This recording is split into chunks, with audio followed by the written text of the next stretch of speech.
Kailangan ka ng bayan natin, Sara Duterte. Mula Luzon, Visayas hanggang Mindanao, bansay tuloy-tuloy sa pag-abante. Malasakit at napango ikaw, tagapagpatuloy ng tunay na pagbabago.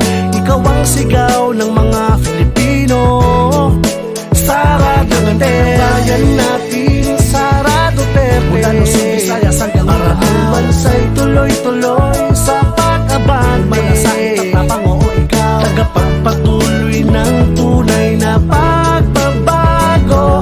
Ikaw ang sigaw ng mga Filipino, Sara Duterte. Piling mababait, ikay isang babae na walang ate at anak ng presidente. Matapang ka at walang inaatrasan, kahit na anong pagsubok kaya mo tong lagpasan. Kahit saan mang lugar